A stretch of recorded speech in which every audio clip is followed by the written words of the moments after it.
In a world where there are no rules, innocent women and children are caught in the crossfire.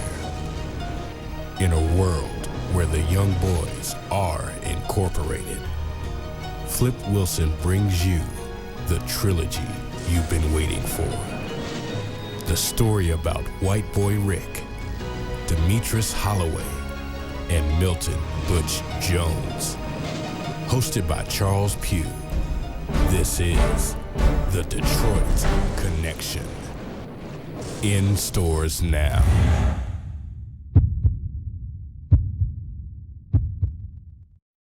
Inside a gated house, soldiers found 4 handcuffed, shirtless men who claimed to be kidnapped state police officers.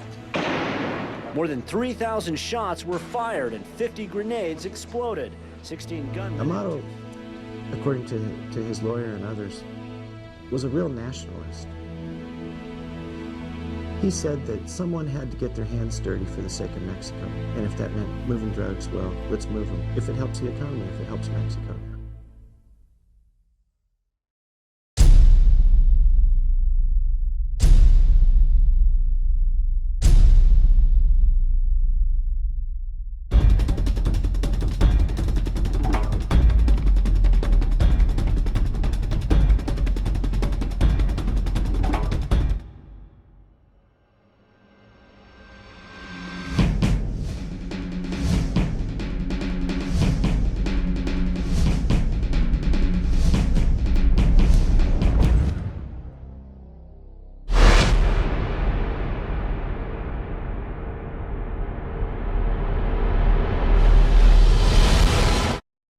Today, Detroit Mayor Kwame Kilpatrick became the first sitting mayor to be charged with a crime in that city's history.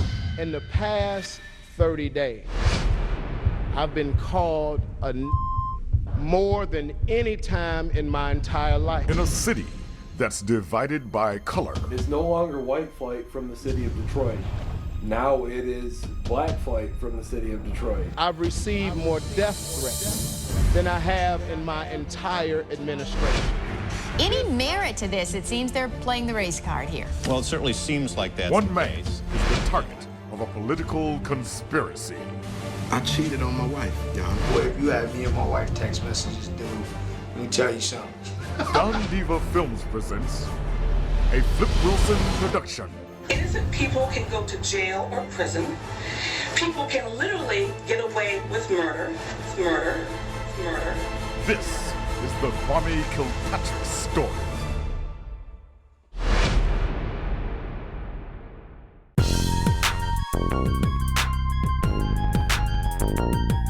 When it's beat, I'ma come back. I'ma come back. When you sleep, I'ma come back. You sleep, I'ma come back. Feel the beat, I'ma come back. That G, I'ma come back. Please believe, I'ma come back. Any season, I'ma come back. I'ma come back. I'ma come back. I'ma come back. Most people call me Diaz, but the hustlers call me come back.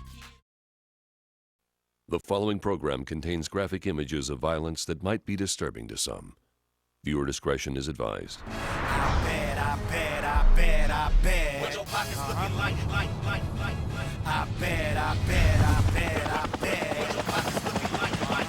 Yeah, I bet. Walk down any street in Northeast Washington, and people will tell you here he was the reigning king.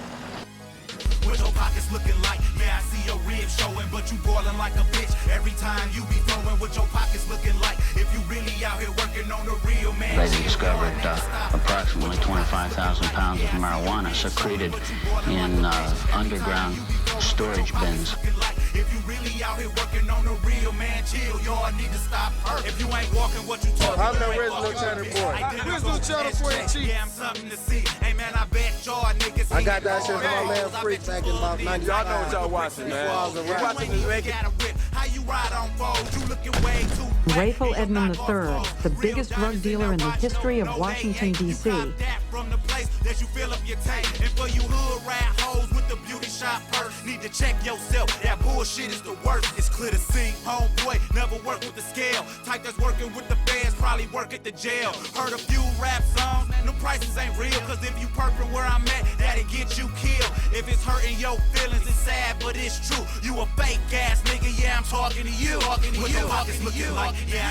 Mr. Reagan modeled his task forces on what appeared to be a highly successful drug seizure. Out here working on the real man, chill, y'all need to stop purping. What your pockets looking like? Yeah, I see your ribs showing, but you boiling like a bitch every time you be flowing. What your pockets looking like? If you really out here working on the real man, chill, y'all need to stop purping. We followed the money trail to number 10, Milton Butch Jones. He built his empire from selling close to $60 million in morphine dioctane, pure uncut heroin. They started what America calls the street hustle. Hand-to-hand heroin drug deals to the tune of $400 million. Adidas tracksuits, top hats, top tens, and a Mercedes-Benz were the uniform of the day.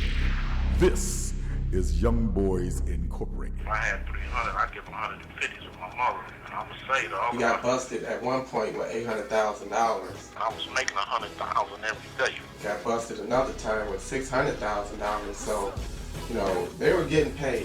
I remember 8 years old seeing Junkyard Dog coming through in the limo, man, getting that work. And that's real rap, you know what I'm talking about? Fuck me up. Cause I got action figures of this guy. With Hulk Hogan and all the motherfuckers, you know what I'm saying, Mr. T. And then to see Junkyard Dog come through in a limo, man, buying that work. In the hood, in the projects, in the town, man. Man, that work had to be good. It all goes on routinely. It's commonplace in many areas of Detroit. Young people are on the street selling heroin. Here's Butch, 20 years old, recovering from a heroin addiction that began when he was 17, and he started buying dope from Young Boys Incorporated. I've copped dope from kids as young as 8, 9 years old, off of Dwayne and Dexter. All on top of the hill with them 14, 15-year-old boys, you know, back then selling rush packs. Young people and teenagers are out on the streets, stopping cars, apparently making sales right under our nose. Because it was nothing for people to make $10,000 to $15,000 a day. I had a crew, and my crew was young. They had a lot of heart. They didn't understand, which I kept trying to breathe on them. Stay away from violence. Maybe these people let us get some money, but they didn't understand that part. You know, they was getting money, and the more money that they was making, they started getting a big head. You do all that work, by the end of the month, when you get your money, you know, it ain't enough to live off of. What can you do with a little bit of money? 16 years old, 17 years old, had their own cars. Some had their own apartments. And, you know, this all was derived from income generated from crack cocaine, so. In many places, the crack trade has transformed small-time hoodlums into big-time entrepreneurs. Oh, my goodness, look at the money. What do you do for a living? It's not uncommon to stop like a 14, 15-year-old kid, go into his pockets and pull out a couple $1,000s in cash. When they started kidnapping people, shooting people, and killing people, task force got involved, and once my name came into it, it was all she wrote, because it was all automatically going to become a federal case. Moving on to Los Angeles, where Ricky Donnell Ross, also known as Freeway, came in at number 9. There were some strong emotions vented today in Los Angeles as anger increases over a disturbing allegation that in the 1980s, the CIA knowingly permitted black neighborhoods to be flooded with crack cocaine. From the beginning, people were saying, oh man, you can't sell no cocaine around here. You gotta go to Beverly Hills, you gotta go to the white part of town for this. You know, nobody around here wants that. There wasn't no crack. They created crack and put it in the hands of one Negro to push it all among our people. I mean, the police didn't even know he was out there. And they took the money from the crack and sent it to the Contras, to the counter-revolutionaries in Nicaragua to overthrow the Sandinista regime. None of them went to prison. Why do you believe the nation's black community is growing angrier over the allegations? Why? Because now we are taking the cover off the real government that we have known for years. I am going to make somebody pay for what they have done to my community and to my people. I have never met in my 22 years of government service, nor since, any government official of any kind who would tolerate the delivery of drugs into this country for distribution to anyone. I mean, the way we was getting the drugs in, this guy had to have some powerful people behind him. It doesn't make any difference. whether they delivered the kilo themselves or they turned their heads while somebody else delivered it, they're just as guilty. This was like a genocide. The Justice Department is making the sad mistake of attempting to manage what information gets out to the public and what information is delayed or maybe never released. The government is in charge of all of these drugs coming in. He accumulated $250 million with a supply of high-grade cocaine straight from the United States government. How better it's gonna be, you know, it's gonna be good business, and I know I heard all about you. I heard you guys are good people, and you're not gonna do nothing wrong, and I can take care of everything. I can make it happen. I can get the price. I can get as much as you want, and we're gonna have a good relationship. Oliver North get $300,000 a speech. Rick Ross went to prison. You know, what's more corrupt than that? All the mothers, all the women got addicted to crack. We wanted to know if it was safe to say that you made like $252 million during that era. Yeah, some people estimated even more than that. Okay, but that's not profit though. That's not my money. That wasn't my money. Right. What would you say though you made with you know, with that run that you had? You know, this is the kind of money that went through my hand my last 2 years. I made $1 million just about every day. Okay. Then I would have days that I would make $2 and $3 million. And they say that's not all my money. That's just the money that comes to my hand for me to read. That's like the re-up money. Right.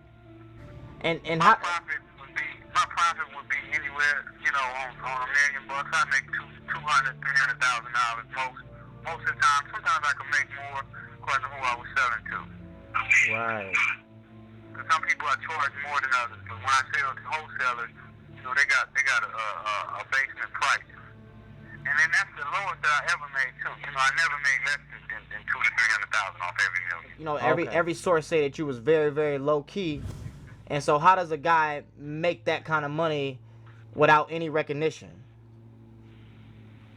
Well, I mean, I'm obviously out of recognition, not wanting recognition. You know, I didn't want to be known. I wanted to be rich, but not known. So I found at an early age in the game is that if you wanted to be rich and enjoy it, then you had to you know, I couldn't ride around in Ferraris and Rolls Royces because I'd be an easy target to identify. Okay. I didn't want to be identified. One more question about our piece, man. Do you think you deserve the #1 spot out of the top 10 richest drug lords of all time? No. Okay. There's plenty of drug dealers that make more money than you. Now I may be the most famous. That's right. But I'm not the one who makes the most money. I think that my claim to fame comes more from me grinding my way up from the streets and my street credibility and my ability to get along with people. Okay, cool. Sweet. And people love me. But as far as making the most money, definitely not. We return to the Motor City with our #8 richest drug lord of all times, Big Meech. For 4 to 5 years, he controlled 8 cities with over 150 members of what became known as the Black Mafia family. But you finna get to know me quick. Everybody finna jump on my dick. Me and Fad rolling. We coming in at the top of the game. We got all the cars we want, all the houses we want, all the clothes we want, all the jewelry we want, and all the hoes we want. And we don't need nothing else but to make good music. That's it.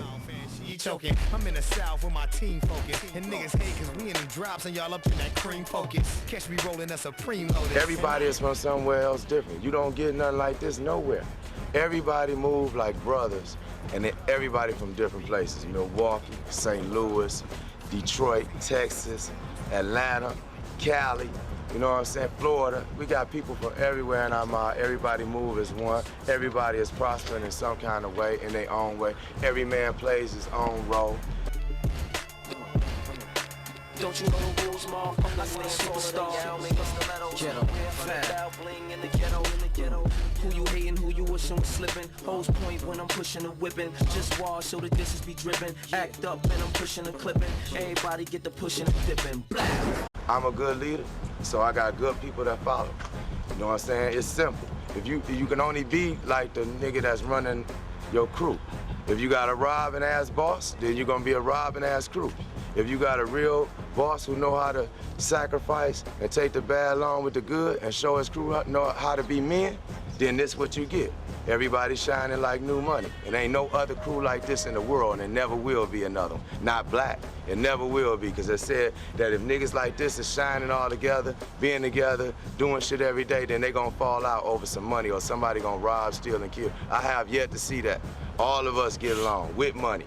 We had money, we been had money. Money ain't nothing without us being together. It don't make no difference if you the maid or if you the motherfucking bodyguard. Everybody get extras around here, fringe benefits. Everybody travel from place to place and kick it with each other, and every place is like home.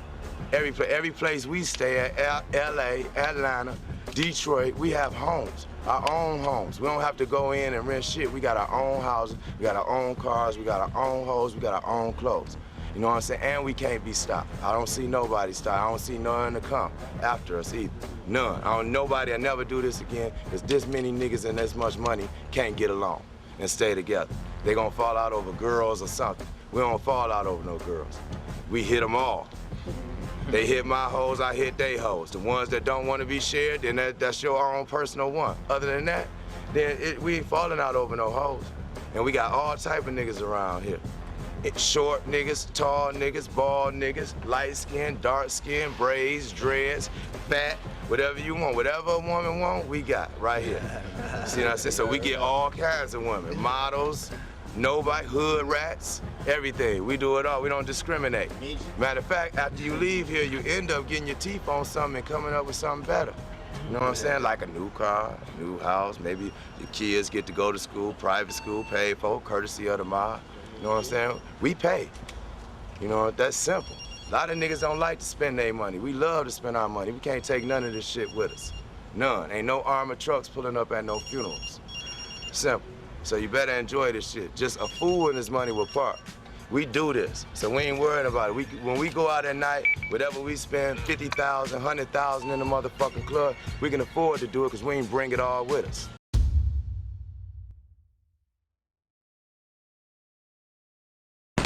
We traveled to New York to meet number 7, Mr. Apollo, Guy Fisher. He was given up by one of his best friends at the time, Leroy Nicky Barnes. Leroy Nicky Barnes, who for 7 years in the 1970s was godfather of the largest and most profitable heroin selling operation in the history of New York City. Between 1973 and 77, Barnes was arrested variously for homicide, bribery, drug dealing, and gun possession, but none of the charges stuck. He became a Harlem legend and very rich, and whatever he had, he flaunted, be it women or Rolls Royces. But in 1977, Barnes, who had been arrested 13 times on various charges but never convicted, was indicted once again. The dynasty had switched, and the move was made. The guy was the man. It was his era now. Sure, he wasn't the Bronx, Queens, Harlem. He had went beyond Harlem. It wasn't guy from Harlem, guy from 18th, guy from the Bronx. It was beyond that now. Seen Guy have meetings, man. You understand? And all his crew got on ice and minks and two-tone Benzes and Guy wearing Chuck Taylors, man. You know what I'm saying? Guy wearing Converse, Chuck Taylors to meetings. Guy the biggest nigga at the meeting, all right? And Guy got on a pendant that might cost 10, 15,000. Guy had become the guy that everybody wanted to know. All the chicks wanted to know. Everybody that was somebody wanted to know. If you know how to play ball, you wanted to go wait 5 or 6 hours to play ball just so maybe you could play against this kid. He went from selling jeans out of a van at 18th Park, man, to, listen, on top of the world. Guy bought the Apollo Theater. He saw his dream come true, where he took over the Apollo Theater, fixed it up, and he wanted to open it with me, and we opened it, and here was the success. How many niggas buy the Apollo Theater, man? That's just for real, man. I mean, we talk about a monument. We talk about a landmark. We talk about, man, the Apollo Theater, man. We talk about my mama was going to the Apollo Theater when it was 75 cents, man. My mama's 65. Feel what I'm saying to you? The Apollo was the biggest thing for Afro-American people that was going on. These niggas is getting illegitimate. These niggas getting no legitimate money. They're getting drug money, man. These niggas buying the Apollo. That was like buying the fucking Empire State Building. You hear me? People came from everywhere, not just for the night, the entertainment of Stevie Wonder, not just the fact that Teddy P was gonna be there. No, not just because of that, but the fact is they might happen to get a chance to get a picture with this kid named Guy Fisher. People like John Belushi, Paul Simon, and I mean, you had limousines from 8th Avenue to 7th Avenue. Niggas had minks, chinchillas, all types of furs, all types of girls was coming out there. Cars was triple parked. 125th Street, I hadn't seen that in a long time. I think Guy's biggest mistake was buying the Apollo. I mean, personally, everything was fine with the Apollo Theater until NBC, National Broadcasting Company, wanted to televise Amateur Night again from the Apollo Theater on the Saturday night. And they gave them this big contract, whatever it was in terms of money and for how many amount of years. And you know, when corporations start getting into doing that, they look a little deeper at what's involved, who's involved. And somebody picked up the name Guy Fisher and said, well, this is the same guy that's supposed to be hooked up with Nicky Barnes and this whole drug thing. Nicky Barnes was the biggest drug dealer in New York. You ever kill anybody? No. Had other people do it for you? I guess I would best describe it, yeah. Yeah. 1 year after his indictment, Leroy Nicky Barnes was convicted and sentenced to life without parole. It was while Barnes was in prison that he suspected that the two main women in his life and were sleeping with his former business partners, thus violating the code of honor that he says existed on the street. A very attractive woman. And in New York, there are several million eligible men. Now, I told her that we have a hands-off policy to about 20 of them. It was while Barnes was in prison that he suspected that the two main women in his life were sleeping with his former business partners. How could he get even? Testify against his old pals, put them in prison, become a hero to the feds. 8 years ago, Nick was the scum of the earth. And then 3 years ago, he became Robin Hood because he was telling. And you know, I can remember the hype, you know, in the neighborhood when everybody was going around saying, oh, Guy's gonna be on 60 Minutes on such and such a day, such and such a time. And I remember all the neighborhood running around, passing it around. Guy's gonna be on 60 Minutes, Guy's gonna be on 60 Minutes, talking about Nick. Nicky Barnes turned government informant and began to tell all he knew. And because his testimony helped put 50 other people in prison, there are those in government who say he should be pardoned. Among the people he informed on were his former drug colleagues and his women. How did he feel testifying against them? I was overwhelmed by guilt. I was overwhelmed by guilt. I had every reason to testify against them and no reason at all to feel guilty. But it's that street corner indoctrination, that criminal ethic, that street corner value system, it's overpowering. And I started crying on the stand. From guilt. Yeah. And emotion. And emotion. I couldn't talk. Barnes testified about his secret 7-member drug council composed of the most successful black heroin dealers in New York, some of whom attended this birthday party for Barnes in the middle 70s. According to Barnes, they shared an oath of brotherhood and loyalty to one another. Now, oath of brotherhood was 7 words. Treat my brother as I treat myself. To treat my brother as I treat myself. And there was a certain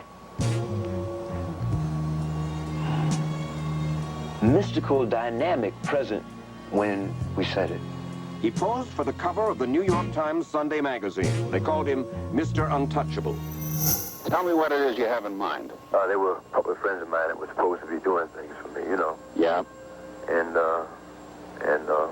well, they're doing things against me, really. Mm-hmm. And I have no way to reach out to get to them, and I want to get back at them, really. Mm-hmm. That's my primary reason. Were you surprised that he was going to do it? I was surprised that a person like Nicky Barnes would do it, but when I ultimately found out the reason why he was doing these things, it made sense to me. How important was the information? I think it was terribly important. In that? I think it was terribly important because it resulted in the conviction of Barnes as the hard core of Barnes' entire operation. See, the thing that held me together was my values. And I was tied into the criminal ethics, the street corner values that I had, the oath of brotherhood, the warmth and loyalty that I thought flowed between council members or among the council members and myself. That was gone. I mean, the whole thing exploded. Was there a drug council? Oh, the drug council is a myth. It's the first time I heard of council was when I was in court. In 1983. Guy Fisher, who had a brief affair with Barnes' former girlfriend, Shemeka, was a member of that 7-man drug council, according to Barnes. Fisher is now serving life without parole after Barnes testified against him. You mean to tell me that you can give someone a life plus sentence because you said he had sex with my girlfriend? And he's putting people behind bars, helping to make cases for the feds. There is no justice in terms of that. Oh, man. I mean, 8 years ago, Nick was the scum of the earth in terms of court, being in the courtroom in Judge Worker's court. And then 3 years ago, he became Robin Hood because he was telling. It's really sad, you know. I'm laughing, but it's sad. Though Barnes says now he began to talk against his former drug associates like Fisher out of a motive of revenge, it soon became apparent that freedom was mostly on his mind. And since Barnes knew he could only be released through a presidential pardon, he understood that the government wanted more from him. So he testified before the President's Commission on Organized Crime, wearing a hood, telling the commission about drug operations in New York. And Barnes began to snitch on his fellow inmates as well. Inside prison, Barnes learned about illegal activities that he described to prison authorities. I'm a bookmaker, and right now on camera I want to lay you 9 to 5 that Nicky Barnes, Leroy Barnes, gets out of jail. From across the seas comes Lester Lloyd Coke and the Jamaican Shower Posse. He was known as God to many people from a place where the quality of life was 3 times below the United States poverty level, Kingston, Jamaica, a place where dealing drugs was the only way out. I came to realize that the main sound that I remembered from Kingston's ghettos was the sound of children crying. It is really weeping and wailing and crying that I remember most of all from those streets. That and the hot sun beating down and the hunger. Many of that generation was simply not able to have access to high schools. I mean, their schooling would end at the age of 14 or 15. It would mean then that just housing would be a serious problem. Throughout the 1980s, as the International Monetary Fund cracked down on debt-ridden third world countries like Jamaica, and as the New World Economic Order increasingly marginalized countries like Jamaica, the drug trade became the only game in town. These men like Jim Brown and his shower posse, became the people, the only people, who were putting shoes on the feet of children. People who provide the community with certain basic necessities. So I think you have an interesting contradiction there as to who is looking at the Don and who is interpreting what the Don is doing, and whether the Don is benefiting the community or is in fact being detrimental to the community. A good man, but if it comes to the test, you know, a good man can turn. In these dealings that anyone ever had with him, with the reputation that he had, he was usually, almost always, the one that was on top. He was what Jamaicans call an untouchable, meaning that the law would never lay its hand upon him. Right across the street. That's the village he was saying he lived in.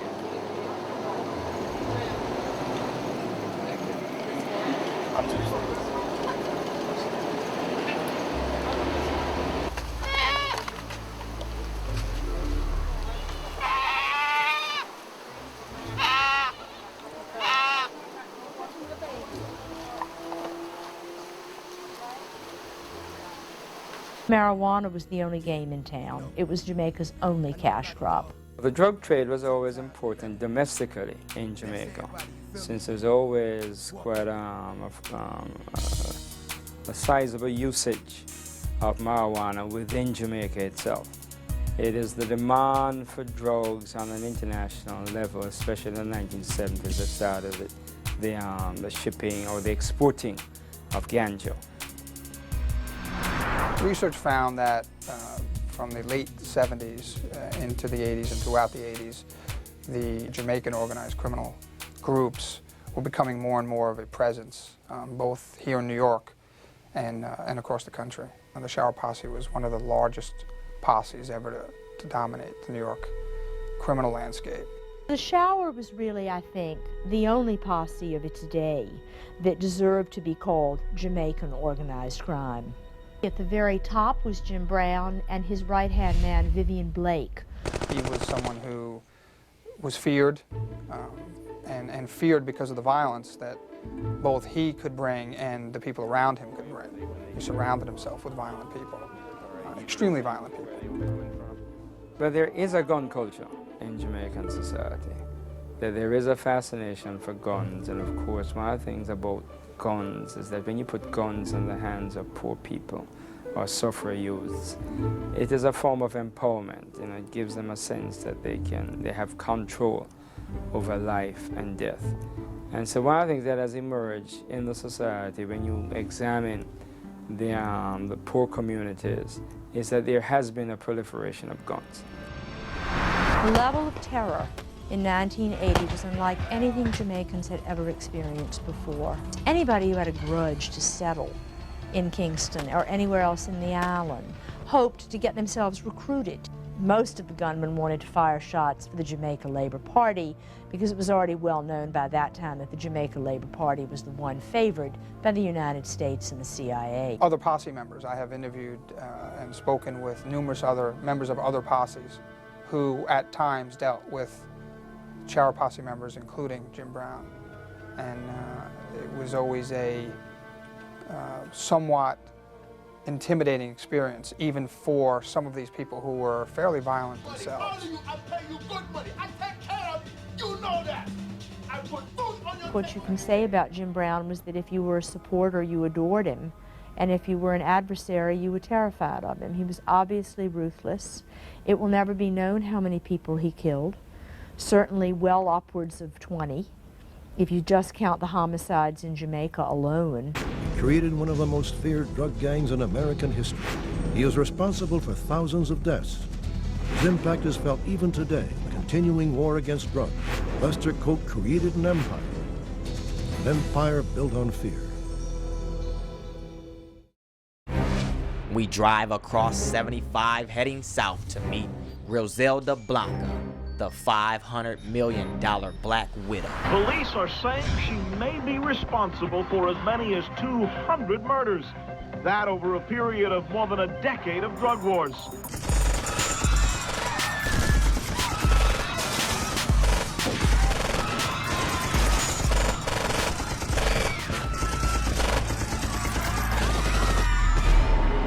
They call them the Cocaine Cowboys. Yesterday, they struck busy Dadeland shopping malls, executing 2 Latin males in the Crown Liquor Store. There was an exchange of fire between the two groups. Smashed glass and liquor bottles flying. The shooting continued outside. 2 men cut down in a hail of gunfire. Victims of Miami's drug war. The war got really had a machine gun. They've got to find some way to stop this. What are they going to do about it? What can they do about it? And South Floridians wondered where the Cocaine Cowboys will strike next.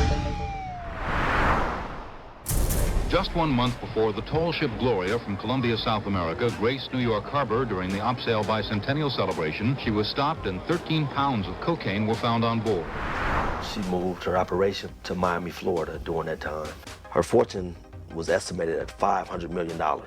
Her network of dealers numbered 1,500 plus. Her weekly payroll by itself ran into the millions of dollars. She trafficked cocaine into the United States like no single dealer had before her. The Miami Colombian connection is 80% of a $20 billion annual cocaine business. Miami is one of the principal branch offices of what can be called Cocaine Inc. Florida is awash in cocaine. Got a penthouse on Biscayne Bay. She had a Miami Beach estate. You know, it was a palace. She had expensive European cars, convertible Rolls-Royce automobiles, and she had lavish A-list parties at her mansion. They were parties like none other. All the drug dealers hang out there. All the big names in the cocaine business at that time, or the up-and-coming traffickers, Pablo Escobar, Carlos Slater, those guys, they attended the godmother's functions, and there would be scantily clad women walking around, some women completely nude, servicing the needs of the guests. In the godmother's foyer at her palace, at her Miami Beach mansion, there was a bronze sculpture of her, right down to the smirk. And like when all these big name traffickers, every time they came to visit with the godmother, they would always rub the statue for good luck. So whatever it was the godmother had, hopefully would rub off on them. First Detroit was Murder City, then Atlanta, now Miami. In 1976, we investigated 104 murders. The first 7 months of 1979 have been called the bloodiest in South Florida's history. There were 573 total homicides in 1980. 1981 will go down as another record year for killings around Greater Miami. I think we're probably going to see in excess of 600 homicides by the end of the year. As South Florida's drug trade prospers, Dade's homicide rate will continue to climb. Crime in Miami is up and tourism is down. Despite the gloom and doom that people are forecasting, we are predicting that we will have more foreign arrivals here in the greater Miami area by the end of the summer than we did last year, which was our banner year. Coming in at number 4. In 1998, he was one of the richest billionaires in the world, according to Forbes magazine. Wanted since 1993 by the Mexican and U.S. government, his name is Chapo Guzman. He was known for his famous escape from one of Mexico's maximum security prisons. Chapo became Mexico's top drug lord in 2003. He is the lead and head of Sinaloa cartel, and Sinaloa is known to the United States as the most profitable drug trafficking organization in the world. Mexico, a population of 107 million, and the link between the United States and Latin America. This is now the turf of one of the most wanted narco traffickers in the country. We have many public enemies, and one of them is Chapo Guzman, Joaquin Guzman. This man, El Chapo, know who he is? Tough guy. Who is he? El Chapo Guzman. He's a major cartel leader. He escaped from a prison outside of Mexico City a few years ago. He's on the run, and he is a extremely violent, very dangerous trafficker. Arrested in 1993, he escaped from a federal prison in 2001 and went back to his old gang. U.S. authorities now believe his latest base of operations is Acapulco.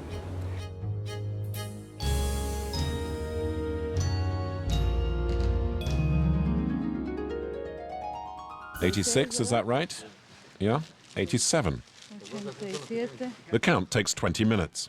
Altogether, there's 676 kilos, 7 tons of marijuana, a lot of cocaine, and weapons. It's quite a collection.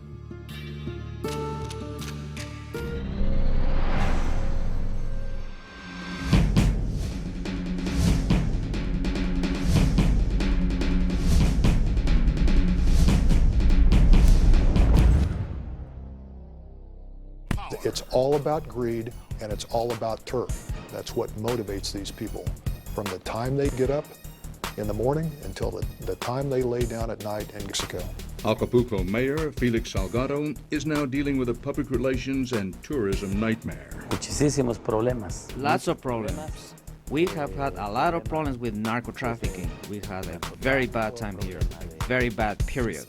The violence was out of control.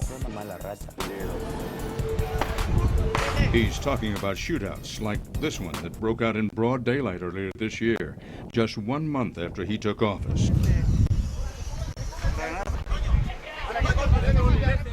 The turf war going on between the cartels on the border has now moved to the coast. This is the aftermath of an attack on a caravan of SUVs thought to be carrying El Chapo Guzman. Police fired on the caravan and a gunfight ensued, leaving 4 Sinaloa cartel members dead and 3 police injured.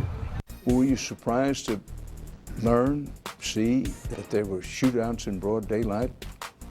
Fairly lethal and large shootouts in Acapulco? Yeah, I'll be perfectly honest, I was. I just didn't think it would spill over to a place like Acapulco. You thought it was quieter than that? Yes, I did. But it was about to get worse. The revenge for the attack a few months later sent a chilling message. One morning, 2 policemen's heads were stuck on the cuartel, in front of the headquarters, and that was just so shocking for everybody. Well, you know about this videotape, which was sent anonymously to the Dallas Morning News, which purports to show 4 men who've been beaten. The video shows 4 men being interrogated. One by one, they give their names and ages. And then, a scene that has become familiar with hostages in Iraq. A gun comes into frame. The shooter's face is not seen on the tape. For many, it comes down to plata o plomo. Take the money or take the bullet.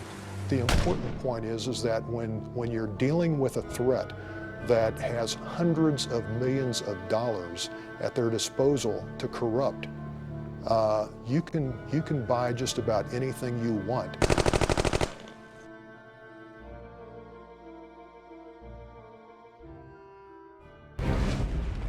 They're at the top of the FBI's most wanted list, responsible for killing more people than bin Laden.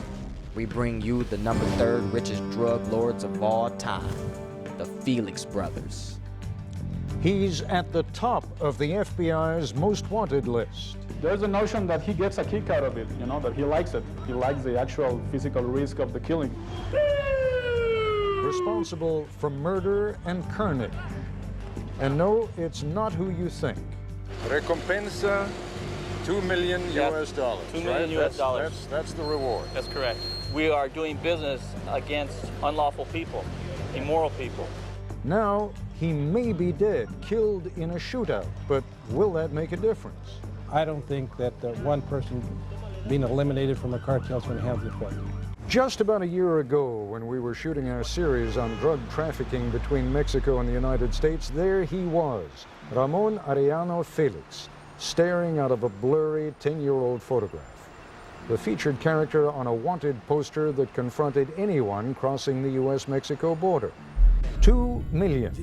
Not exactly the $25 million bounty on Osama bin Laden's head, but in his own brutal way, Arellano Felix has probably caused just as much, if not more, death and misery than bin Laden. This is a family organization, but Ramon is the leader, mad dog killer, uses violence not just as a tool, but Ramon will use it for fun as well. He enjoys hurting people. The torture is one of their signatures. I've been told that the Colombians do it because they need to, the Arellanos do it because they enjoy it. It's estimated that the Arellanos have controlled as much as 40% of the U.S. cocaine market. With their millions of dollars, the Arellanos can pay off anyone they need to and kill anyone who turns them down. You're talking about organizations that are multi-billion-dollar organizations. Their annual income is larger than most countries' gross national product. It's a simple equation. Those the cartel can't bribe are threatened with death. Everyone's heard the phrase plata o plomo, lead or silver. The Arellanos' victims are not just rival drug lords. They target lawyers, judges, police, anyone who gets in their way. So you're given a choice.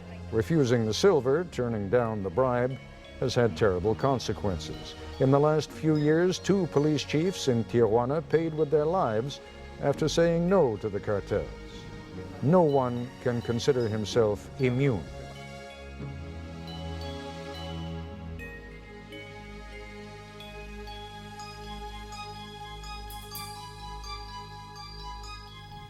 It is like the opening of a bad crime novel. A Mexican shootout, a hail of bullets, death by cliché.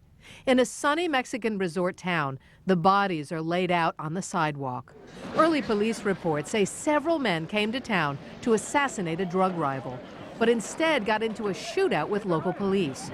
2 men died, one a policeman, but the other dead man? It is a mystery corpse that all of Mexico is talking about. Was it this man, Ramon Arellano Felix, the 37-year-old second in command of Mexico's most ruthless and violent drug cartel? The first clue, a fake government ID found on the body. Mexican police noticed a striking resemblance to one of the most wanted men in Mexico. Mexican journalists noticed it too. Up until now, the only reason we know why they suspect is Ramon is first, the physical resemblance. He looks like him. Last Friday, the Tijuana newspaper Zeta said it was 95% certain that Ramon Arellano Felix was dead. Editor Jesus Blancornelis reported that the trouble all began when 3 men drove the wrong way down a one-way street. The police pursue him. In a moment, they are face to face. Ramon takes out a police credential to show to the police officer. The police officer puts down his gun. Then Ramon shoots. As the policeman falls to the ground, he shoots Ramon, and then they both die. Another clue to the dead man's identity is a gold-plated gun. It's not quite a smoking one, but it certainly caught the attention of investigators when recovered from the crime scene. Exactly the same weapons were used in November to execute 2 federal circuit judges in Mazatlan. And the guns are exactly the same ones that were used for that operation. But why would Ramon Arellano Felix still take such enormous risks? Why would he personally go to assassinate a rival? The family is known to run the business like a multinational corporation. But in the drug trade, you still need an enforcer, a ruthless, violent, unpredictable man. He's a thug, and if this in fact was Ramon, he would take great pleasure in doing this, going out on the street. I think he enjoyed killing people. I think that that was the way he controlled the people directly under him and the rest of the members of his organization. He did really enjoy killing people. We go from the millions into the billions when we take a look at our number 2 richest lord of all times, Pablo Escobar.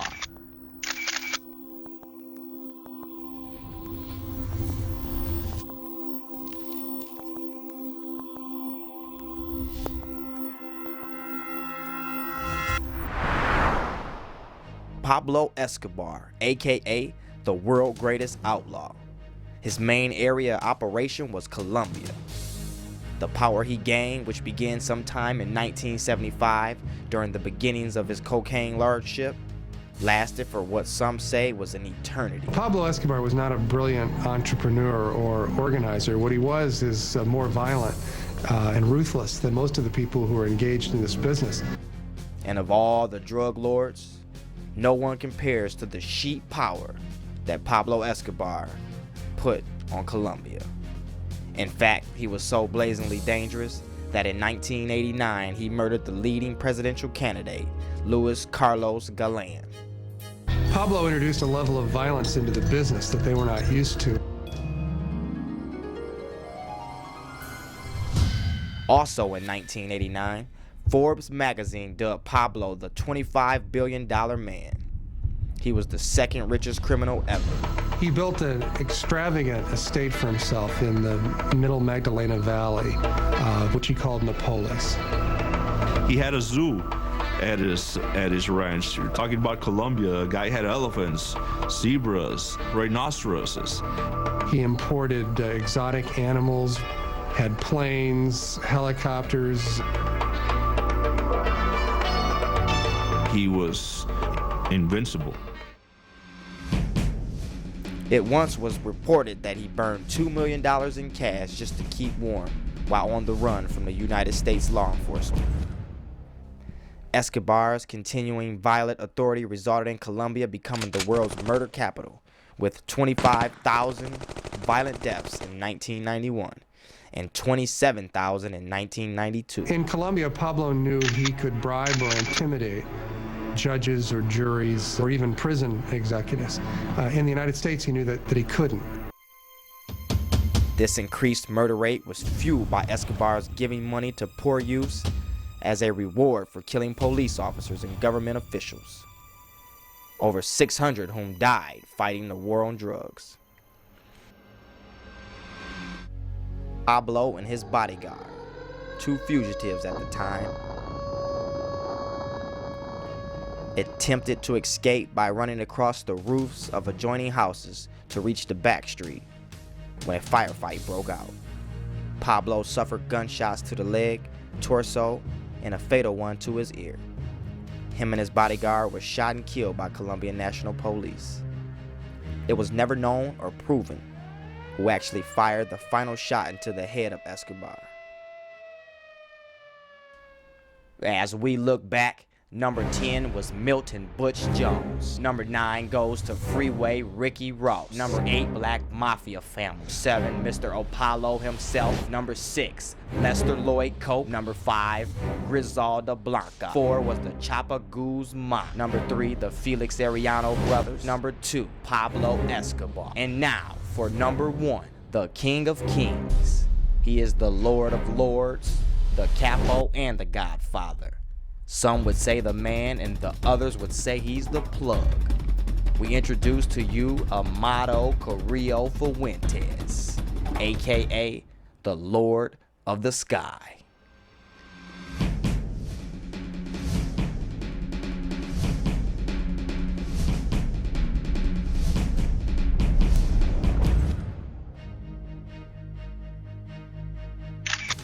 And our number 1 spot goes to the King of Kings. To fully understand how the Mexican government is attempting to stamp out corruption in the police, one has to visit Guadalajara, the country's second largest city. When Carrillo decided Mexicans would simply take a fee to carry Colombian coke, but would move it for half the load. Because then when they took half the load, they started displacing Colombians in the United States in the distribution system. And that's when the roar of money hit Mexico. They like to say Mexico's been relatively quiet. The FBI figures there's been 1,000 drug murders in Mexico in the last 24 months. I think that's low. Vicente Carrillo, that's Amado's younger brother. Vicente has been said to have told people, I got my millions, I want out, leave me alone, leave my family alone. But the real architect was Amado Carrillo. The kid had a head for business, even if he had a cold heart. The key year for Amado in his rise in the Juarez cartel had to have been 1993. 1993, the people above Amado start either getting thrown in jail or killed or whatever. Amado Carrillo died in July of 1997. I haven't run into a single American who says I can't find any coke and I can't afford it. Heroin's so damn cheap now people won't inject it. They just snort it. No, his death meant nothing. It's like the death of the head of General Motors. The Chevys just keep rolling off the line. But you have to give the devil his due. He built something durable. In Mexico, if you ask people about Amado Carrillo, ordinary Joe Sixpack on the street is going to say, well, he's still alive. You know, there's such belief in his myth, his power, his legend, that some Mexicans think he couldn't be dead. He's the Lord of the Skies. He can't die.